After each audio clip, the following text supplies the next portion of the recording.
தமிழக வெற்றிக் கழகத்துடன் காங்கிரஸ் கட்சி கூட்டணி வைத்துள்ள நிலையில் தமிழகத்தின் பல்வேறு மாவட்டங்களில் காங்கிரஸ் கட்சியினர் பட்டாசுகள் வெடித்தும் இனிப்புகள் வழங்கியும் கொண்டாடினர். கேரள மாநிலத்தில் காங்கிரஸ் வெற்றி பெற்றதையும் தவேகாவுடன் கூட்டணி வைத்ததையும் கொண்டாடும் வகையில் தென்காசி மாவட்டத்தில் உள்ள மகாத்மா காந்தி சிலை முன்பு அக்கட்சியினர் பட்டாசுகள் வெடித்தும் பொதுமக்களுக்கு இனிப்புகள் வழங்கியும் கொண்டாடினர். காங்கிரஸ் மாவட்ட தலைவர் மாடசாமி தலைமையில் நடைபெற்ற இந்த நிகழ்வில் அக்கட்சியின் நகர பொருளாளர் மாரியப்பன் உட்பட பலர் கலந்து கொண்டனர்.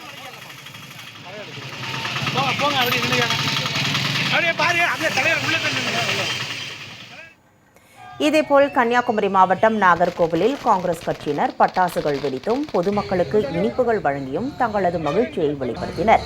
முன்னதாக நாகர்கோவிலில் உள்ள இந்திரா காந்தி சிலைக்கு காங்கிரஸ் மாநில செயலாளர் ஜெயச்சந்திரன் தலைமையில் மாலை அணிவிக்கப்பட்டது.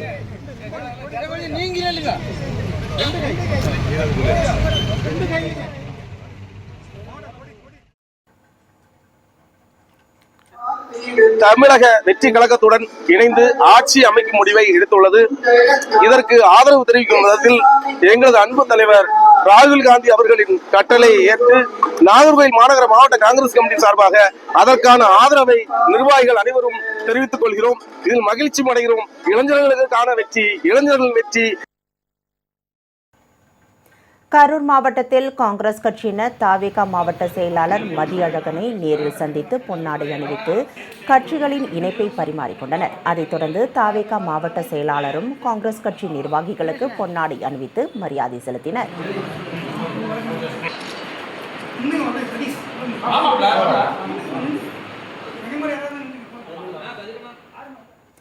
இதனிடையே அரியலூரில் செய்தியாளர்களிடம் பேசிய காங்கிரஸ் மாநில பொதுக்குழு உறுப்பினர் சந்திரசேகர், தமிழ்நாட்டில் பாஜக நுழைய விடாமல் தடுக்கவே தற்போது தமிழக வெற்றிக் கழகத்திற்கு காங்கிரஸ் ஆதரவளித்துள்ளதாக தெரிவித்தார்.